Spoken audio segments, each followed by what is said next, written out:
Hi, everyone. Welcome to Mama Wears Athleisure. I am your host, Mariela de Santiago, a first time mom. We focus on all things mom with tips to help make life easier and more organized for all you mamas out there.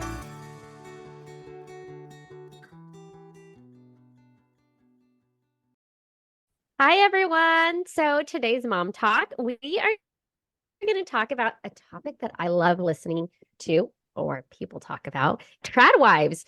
I have this crazy fascination about it because I don't understand why you would want this when we fought so hard to be where we are and to be able to be independent and have our own bank accounts and be able to vote and not have to be dependent on a husband or a partner or whatever it may be. So today we have Joe Piazza, who, Hello. Hi. yeah, I'm so excited to have you on here. I love your podcast. So, yes, tell us about yourself. And if you could also tell us a little bit about your book that I'm going to be doing a book club talk on later next month. Oh my gosh, I'm so excited for your book club. And I'm think I'm zooming in. Am I zooming into your book club? Do you want to? I Of think you course. can. I've been zooming into book clubs. I make cocktails. I'm like Stanley Tucci, but a lady. So I've been making sexy Sicilian Negronis on Zooms with book clubs. Ooh, I know. that I sounds know. nice. It's been really nice. It's been really nice. Yeah. So if you guys want me to, and I just come in, I make a Negroni, I answer a couple questions of the book, and I leave, and then everyone can talk about me behind my back. Perfect. So, are you flying into San Diego for that? No, no, no, no. I've been hopping on the computer to do it because I found that my kids just don't want me to leave right now. So I'm not doing any more in-persons until the school year ends, but I might come to San Diego this summer. Yay. Well, we'll be here. Yeah, perfect. Perfect. Yeah, so I'm Joe Piazza. I'm the host of a podcast called Under the Influence, which I started when my second baby was a teeny tiny newborn. And I thought I was just going to do 8 episodes about social media and mom influencing and how it impacts women. And now it's 4 years and hundreds of episodes later because social media is now media. And I think it impacts many aspects of women's lives. And that's what we cover on the show.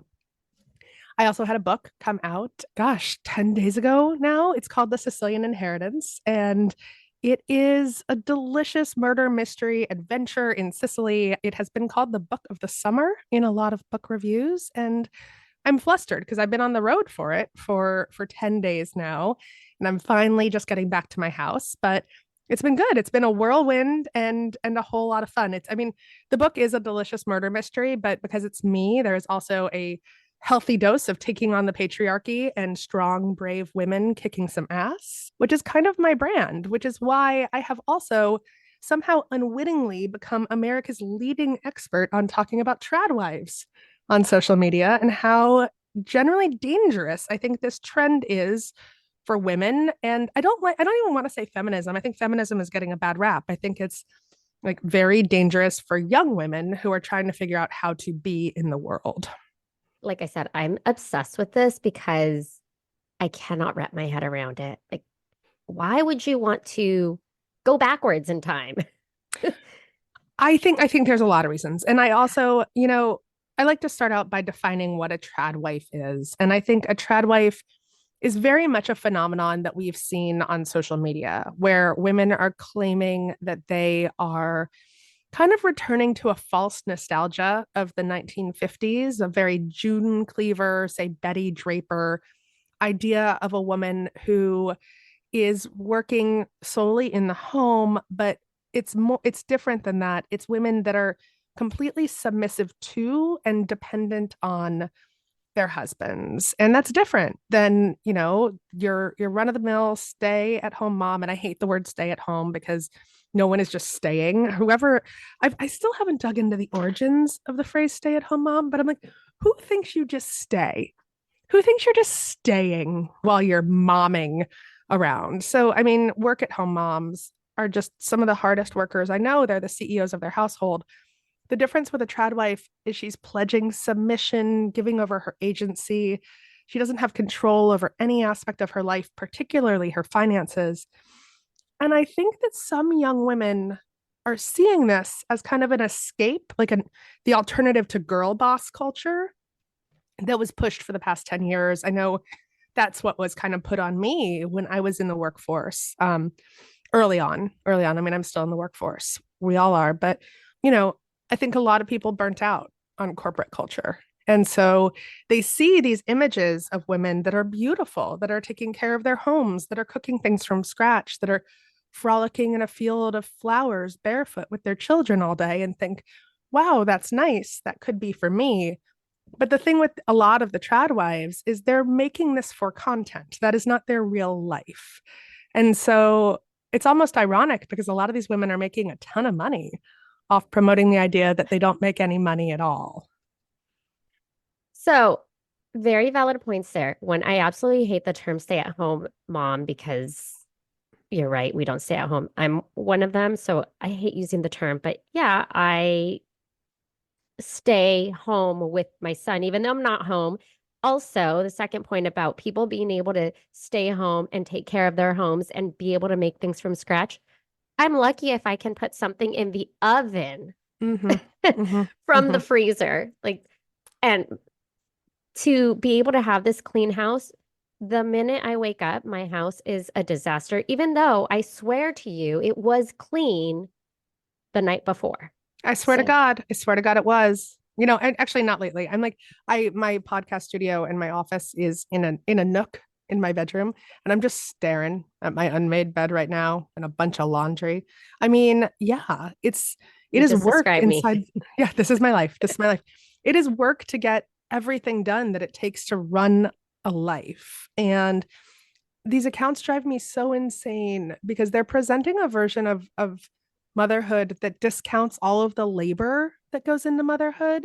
And I just think that is so dangerous because it also creates an expectation gap for young women. Because when we expect that everything is glossy and pretty and beautiful, it becomes a lot harder when you realize that being a mom can be wonderful, but it is also very, very hard. And those expectation gaps often cause a lot of anxiety and depression. And I think we're going to see a lot of that if we're not showing more young women what real life is like as a mother. I will say that before I became a mom or was married, I thought that being a stay-at-home mom meant you could work out whenever you wanted. You could make things from scratch. Your house was spotless. I didn't realize that your kids actually sucked up your entire time and energy and that you didn't have time to load the dishwasher because your toddler is going to pull something out of the drawer that they probably shouldn't be touching. Totally, Even, totally. And that thing might be a knife. It might be a knife, my even friends. if you put a child lock, they will figure it out. They're very smart. They're at least as smart as chimpanzees. And so yeah, their fine motor skills are very good. So yeah, they will get in there. They will get in there and they will do all of the crazy things. You know, yes, it's motherhood is work and it's great work. Look, I say, I love being with my kids. I love being a mom, but I'm also exhausted. And you know, part of what I try to do on Under the Influence is just talk about the reality of it. Like there's highs and there's lows. And I think that they're one of the other dangers of social media is that it thrives on extremes. And so we see these trad wives, these women that are showing this picture perfect version of motherhood. And then on the other side, we see wine mom and she's crazy and she's a little drunk all the time. And I'm like, all most of us are just in the middle. We're just in the middle. And why can't we just see real people like me and my friends? Yes, I actually hate the content that's like, look at my spotless home. Okay, way to make me feel bad. Like, I already don't feel great because I probably forgot to wash my face this morning. And now somebody's clean house is making me feel even worse because my house is disgusting. Disgusting. Disgusting. I mean, should be shut down. My house should just be just torn down at this point. It's gross. Or also, yes, no, and I haven't washed my face yet this morning. And a lot of one of the Tradwife videos that I love so much is a woman who's doing a 30-minute skincare routine. Oh, And the I'm one like, before her husband wakes up? yes, before her husband wakes up. And I'm like, do you know what I could get done in 30 free minutes? And it's not going to be my skincare routine, my friends. But also, once you have kids, you're barely going to wash your face, much less remember to do a 5-step skincare routine. My husband brings me my coffee to my nightstand. Yes. Yes. So Mm-hmm. he clearly wakes up before I do. I'm like, Mm-hmm. okay, now I can wash my face. I can remember to do that. Yeah, exactly. Exactly. And my husband gets up with the kids in the morning actually. And he now that we're on baby number 3, he does nighttime duty too because he's a better sleeper and a faller sleeper than I am. So if I get up, I'm not going back to bed. And I need sleep. I'm a total sleep psycho. Like if I don't get sleep, I'm a mess. So he knows that. So now he gets up with baby 3 so that I can get rest. And then he is the first one to get up with the big kids in the morning. And then I slowly trickle down the stairs. Well, see, that's nice. That is teamwork. So, would you share a little bit of history about tradwives, and then what is the difference between a tradwife and either a stay-at-home Mhm. wife or a stay-at-home mom? Yeah, yeah, totally. Well, so this Tradwife phenomenon really started popping up in earnest after the pandemic and very seriously in the past year. And so that's when we started seeing a lot of these like kind of domestic goddess videos. And the creators making them very quickly realized that the Instagram algorithm, for whatever reason, really favored baking from scratch, beautiful, pristine houses, quote unquote homesteading, things like that. Things that do fit into this more, what some people call a traditional mold. And from there, it grew even more extreme. From there, we saw the women saying, I totally submit to my husband. He controls all of my finances. I don't even know how much money's in our bank accounts, is one that I hear a lot, which drives me crazy because my mom didn't know how much money was in our bank accounts when I was growing up. And she had a job. She was a teacher. She had a good job. She was a teacher at a public school, but like never knew what my dad was doing financially. When he died, he had taken out a secret second mortgage on their house and she was left with absolutely nothing. She had no idea because she let him control all of the finances. So thank God that she had a pension and something to fall back on. But, I think about that every time one of these tradwives says, I don't do anything with the money. My husband controls all of that. So the Instagram algorithm really started favoring this. And another thing that has been reported on fairly extensively is that there are some conservative lobbying and media groups that have boosted some of these kinds of trends and some of these accounts to like make sure they're getting more eyeballs on them to really push this idea of no, like women do belong in the home. And I'm not saying Republican either. I don't think it's a Republican issue. I do think it's a certain sort of a lot of evangelical Christian groups really favor this kind of messaging, this very patriarchal kind of messaging where women do not have control and they do not have agency. So, as the algorithm has favored this, as these accounts have grown by leaps and bounds, I mean, I know some women that kind of turned to the more tradwifey content from just simply like baking content, and they've gotten hundreds of thousands, sometimes a million followers, and then they can charge so much money for this content. So now we're just seeing even more of it. It is a chicken and the egg sort of situation, and it's just multiplying because the content does so well. And then people are getting paid for that content, and then they just keep making more and more and more. And now many of us are being served this. And now it seems almost normal, right? Because that is the way that social media works. It's like, okay, if we see it every day on this thing that we hold in our hands, this must be real life somewhere. So that's why people don't like my reels or stories is because I show my messy house. It is, that is a really interesting observation. And I'll tell you why, because I mess around with the Instagram algorithm a lot. I report on social media and I kind of like to see, what's going to perform. And I've made a couple of videos that are very tradwifey, that are me in a very long, complicated dress, I've hold seen some. yes, holding a beautiful naked baby and carrying bread around. And those do so well. Like so well. And then I'll post like me working and I'm like, I'm working. I'm promoting my book, The Sicilian Inheritance, on like a fancy TV show. And it's like, wah, wah, wah. Or my messy house. I try to show that as often as possible because I'm like, I'm so excited to go on book tour, but I haven't cleaned my house in 2 weeks. The algorithm doesn't like it, but it does like things. It likes things that are beautiful and controversial. And I've also messed around with the like green screen in front of pictures of Tradwives, and those blow up. All of a sudden, I have 20,000 video views. So something is happening with the social media where it is favoring images like these accounts and images talking about these accounts more than anything else that I post. And I've experimented with almost everything. So why is this trend so popular? It's just wild to me. Is it because we're like fascinated about the fact that like this may potentially be reality for some women, or that it's like not real? So that's why it's almost like, I don't know, And Handmaid's Tale. a lot of it does feel very Handmaid's Tale-y, I mean, to be honest. And so I think it's a couple of things. One, the images, a lot of the images are, a certain type of beautiful. They're a certain type of thing that maybe is relaxing to watch. I would like to watch someone make sourdough from scratch. My friend Steven makes sourdough from scratch all the time up in the Catskills. And I like to watch a man just making some bread. That is delightful to me. And so it is things that people enjoy watching. They may be relaxing. I also think that a lot of these have been boosted. I think that there have been millions and millions of dollars behind boosting these kinds of images. And then I think people are also hate watching them. So I think that, more progressive women, or just women who are like living their lives and trying to be, you know, live their best life with a purpose, have some agency over their life. We look at this and we're like, what is this? This is crazy pants. And then you end up watching an hour of it and you're like, there goes my, pre-bedtime TV show I was going to watch.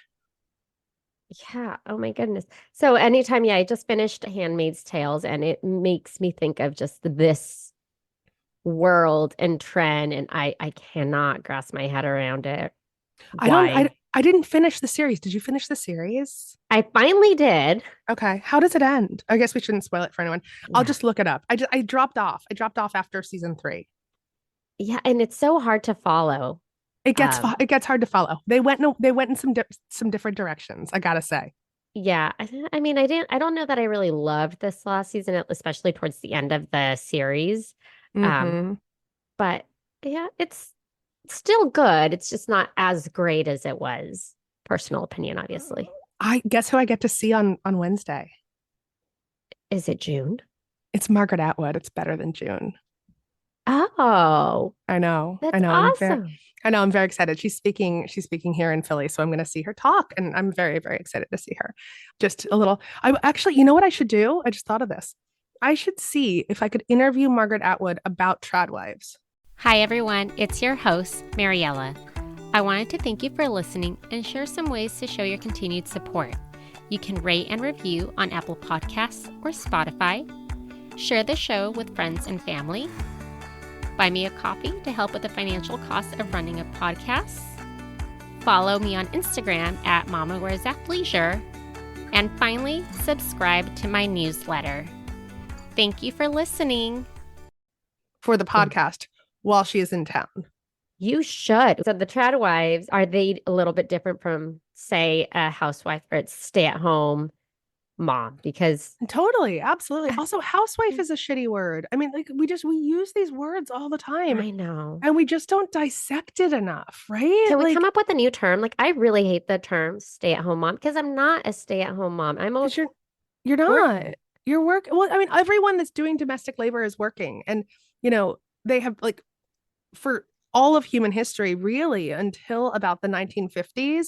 I'm gonna look up, guys. I'm gonna get a lot better at this. I'm gonna look up the origins of these words, but a woman who worked in the home and did domestic labor was known as like a helpmeet. So like the person that was like providing support. It was never like you're a housewife. What does that even mean? A woman, a wife that stays in the house, or a stay-at-home mom. Those words are just so passive. And I think in earlier history, it was the term for a woman doing a lot of domestic labor was much more active because there was value in that work, and we have devalued that work in modern society. And a tradwife is very different from a mother who works at the home. I've been trying to use work at home mom. I don't like housewife at all. I need to find better words for it. I really do. But I have to say the biggest difference is the submission. I mean, most of the stay-at-home moms that I know, and I have a lot of friends who've cycled in and out of career pauses. And what I really wish is that we just had an economy where we could have different seasons of life, where it's like, oh, okay, yeah, like this is my season for raising my kids. This is my season for working, then raising kids, then working, and, cycling through those things, that we didn't have to be one or the other. And it's the women that are working in the home, they're all working, but the Tradwife says that she has given over her agency to her husband, that she doesn't do things without her husband's permission, that he has control over their entire lives. Another word I see a lot is dependent. It's as if these women have given up their independence. And that's the big difference. I was on another podcast and they posted a clip of our interview that I think was taken a little bit out of context. And I had all these stay-at-home moms. I actually haven't even really watched the video. I don't know what it said, but I just saw the comments and they were pissed. And they were like, what? So, anyone who stays at home is terrible. And I'm like, I've literally never said that. Respect the shit out of moms who work in the home. The Tradwife thing is the idea of any woman giving up her independence and her agency over finances. It's fine if you want your husband to be the one out making the money, if that is their option at the time, right? Like right now, my husband actually just lost his job. So I'm the breadwinner in our family. If all of a sudden he gets a big job, I'll be like, great, see you later, man. You do that for a while. But at the same time, at no point am I going to be fine, like not have control over our finances, not choose how to invest our money, not choose how to spend our money, or have to ask my husband for permission to spend money. I mean, that's where we get on the spectrum of the Tradwife. So a lot of what I hear is really being an active participant and a team player with your with your partner. Yeah, exactly. Like, and that is different. The Tradwives claim that they are not active participants in their lives, that their partner controls them. And that is my issue. I just watched one reel. A bunch of people sent it to me yesterday, of this young woman. She was young. I mean, she looked really young, but I think she was just graduating college, who said 2024 is the year of the dependent woman. Oh, I can't, saw that. Yeah, I can't wait. I can't wait to graduate from college and just give it all over to my fiance. And I'm like, whoo, that's a lot. Like the word dependent is a lot, right? It's just the idea of giving up your independence. Although the interesting flip side of that I was thinking about is I have given up my independence to my children. I am no longer independent because I'm not like, doing my husband's bidding, but it's like, do whatever my kids say and need at this point. That is who I am a servant to, my children. Sometimes it's a matter of having your sanity or getting a break. Getting a break. Exactly. My kid, like I said, my 6-year-old is downstairs watching God knows what on the television. God knows what on the TV. He's going to be fine. He's going to be fine. What should women take into consideration when they watch this type of like content that is obviously being, I guess, fed to all of us, even if you're not a part of this world? It is being fed to all of us, even if you're not a part of this world. And what I think we all need to remember about social media, and I think about this a lot, is that it is not real life. Even at the basic level, even like your neighbor who is like either a work at home mom or a teacher, like even they are curating their feed and only showing you the pretty parts of their life most of the time. People who are making money off of this are creating mini magazines. You have to view this content the same way that you would view Vogue or Real Simple or Parenting.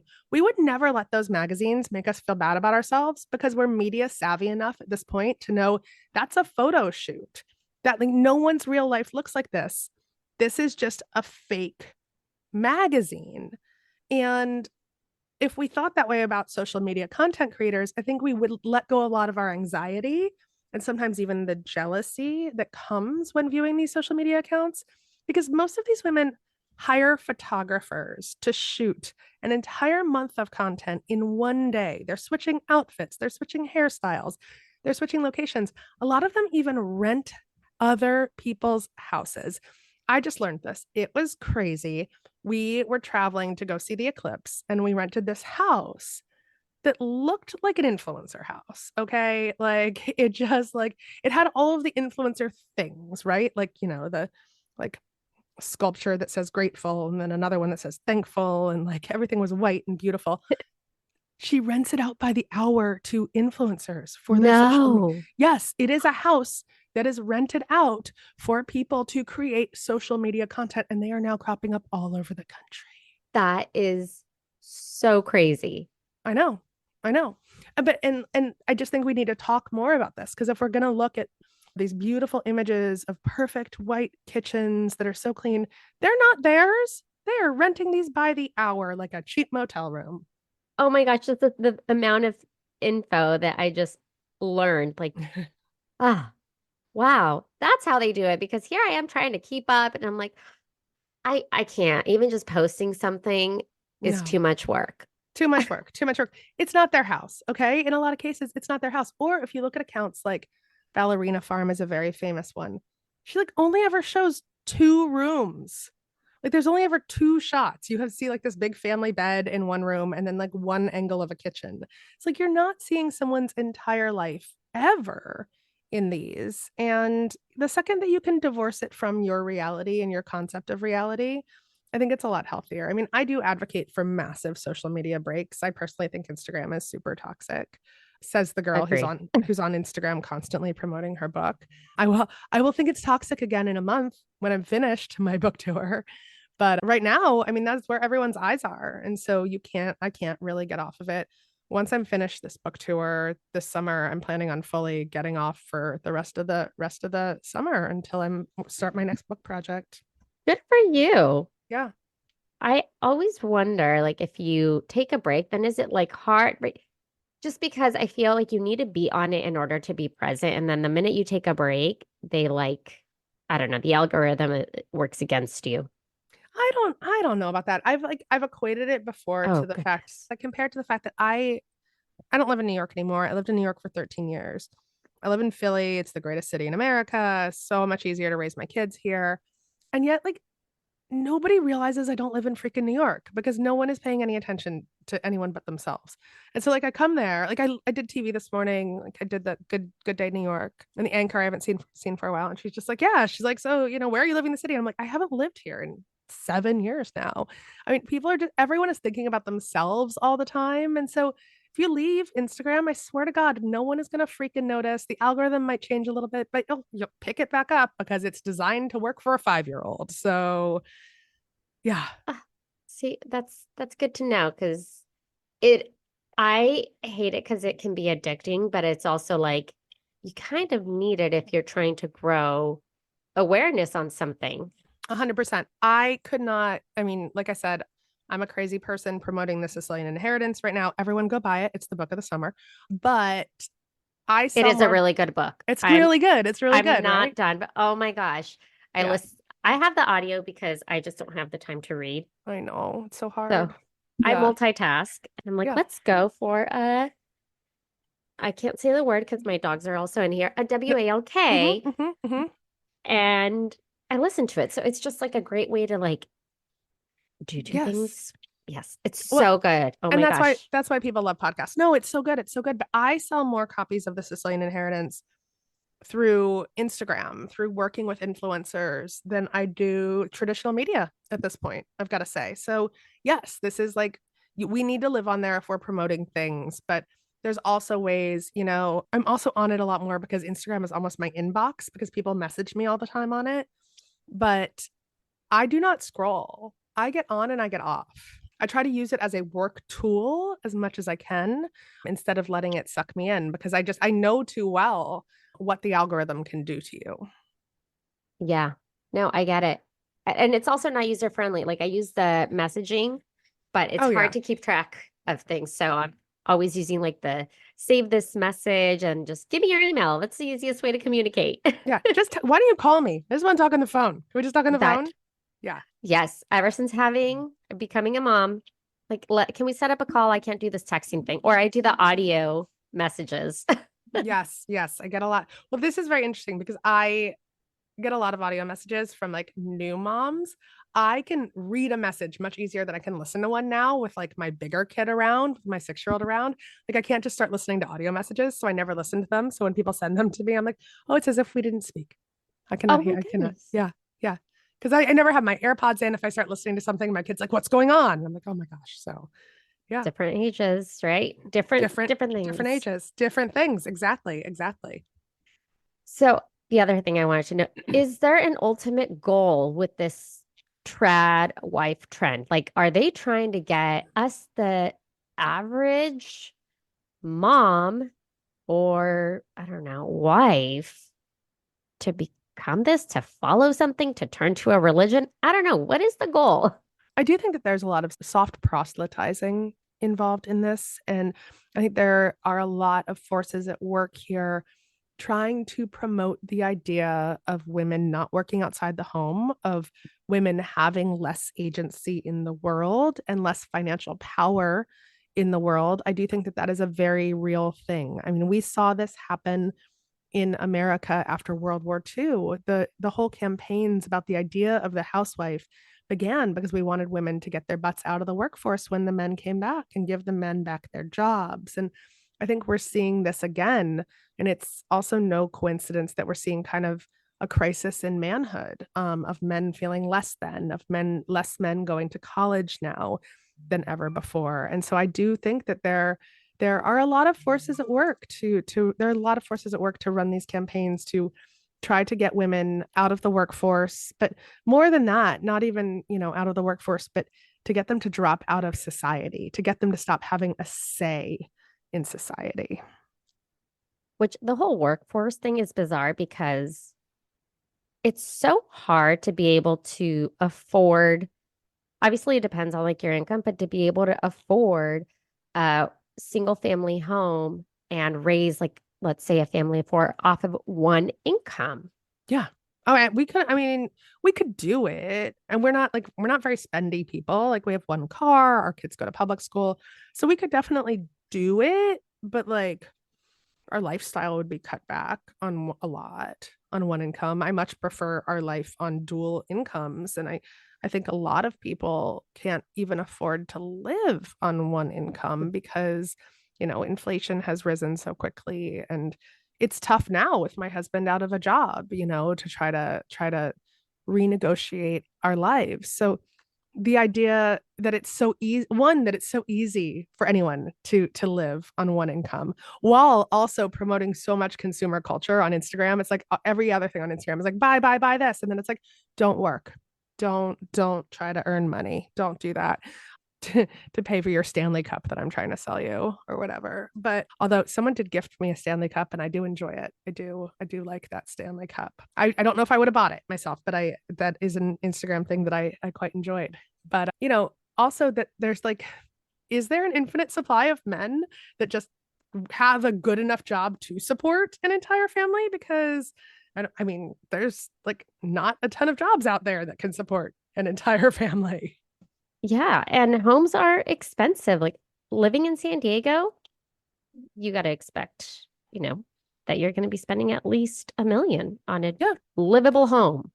Yeah, no, home prices are high, grocery prices are high, car prices are high. And so, I think the tradwife phenomenon is also as toxic for men because it puts a lot of pressure on men to be like, you are the only person who can do this for your family. Like that's really scary. And I know like that's a big stressor on my husband. And I mean, isn't the idea of like an equal partnership where like one partner carries the weight sometimes and the other one carries the weight other times and everyone pitches in? Isn't that nice? Isn't that just like nice? I don't know. I'm like, can't we That's just a have team, nice right? things?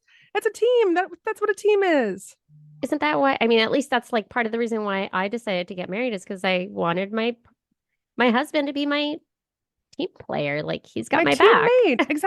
Exactly. Yeah. So yeah, it's all really, really interesting. I think there's just a lot going on with this behind the scenes in terms of cultural shifts and cultural norms. And yeah, it's, like I said, I've weirdly become America's leading expert on tradwives. Well, my last question, do you have any other info you'd like to add? Anything else that would, I don't know, be good to know? Well, I think that like I said, it's always worth investigating where someone's motives lie. And so just taking a pause when you're looking at someone's content. And if they're saying, "Oh my gosh, my husband is the breadwinner. He is the one who supports our entire family. And then they're trying to sell you a course for $500. Something's a little fishy there. The same way that I've seen a lot of, people jump on the Tradwife bandwagon after trying other things on social media that didn't necessarily work out. I mean, I know that there's one Tradwife now who I think had a pornographic OnlyFans page and then realized there was money in Tradwifery and switched over to that. So when it's just not taking anything at face value and not letting your scroll deceive you, I think we should be as critical of social media as hopefully we are of, traditional media. Yeah, that's such a good point because everyone is selling a course nowadays or Everyone's selling you a something. course. I know. It is a lot of courses out there. And I'm like, most people aren't experts in anything. Yeah, that's so true. Maybe I should create a course on something. Oh my God, I How did totally thought about creating a course. I was like, you know what? I could tell people how to sell their book. I'm really good at selling books. Why don't I create a course on selling a book? And then I'm like, God, then I'm just as bad as everyone that's trying to sell me a course. Shit. I still might do it because money's nice. It is. It Whoever is. says that they don't like money, They're lying. They're lying. They're lying. Yeah. Well, I say it all the time. It's, I have no desire to be filthy, stinking rich. I know too many rich people that are miserable, but when you can afford childcare, when you can afford basic necessities, like life is easier. and to have disposable income to go somewhere and be like, yeah, you know what? I do want this shirt today, and it's okay if I And buy it's it. okay. Yeah. Yeah, exactly. Exactly. Well, thank you. Thank you so much. I'm loving your book. I love your podcast. He's used to being with me, at least as an infant. He would always be with me for my episodes. Oh yeah, my kids are very hi. Oh my God, he's so cute. My kids are very well versed on my microphones at this point. I say it's a mom podcast, so this is Mom my life. podcast. Yeah, no, this is my life. I mean, yeah, totally. For a while I was doing, when I have a book club come out, like I said, I do a lot of book club events on Zoom, but they're always around bedtime. So there's like always at least one naked child running by. And they're just like, hey, my children have no shame. So as they shouldn't, they're adorable. But yeah, it's a mom podcast. I live a mom life. And this is reality, my friends. My reality is you're also going to hear my phone chiming because the volume is down and I don't understand how to turn the notifications off on my new phone. And I'm trying and I'm trying and I'm trying and I can't figure it out. Technology. And as you get older, I always ask my husband, can you just figure this out for me? I don't have the time. I don't have the time. But no, this was so much fun. I love talking to you. Me too. Thank you. Thank you so much. I will definitely have all of your info linked on the show notes as well as any details regarding your book. So if anyone wants to join in on the book talk in San Diego, I'll have all of that on there as well. Great. Can't wait. Yay. Thank you for listening. Tune in next week for our next episode. You can find us on Instagram for more updates and tips. Be sure to subscribe wherever you listen to your podcasts and give us a review if you like us.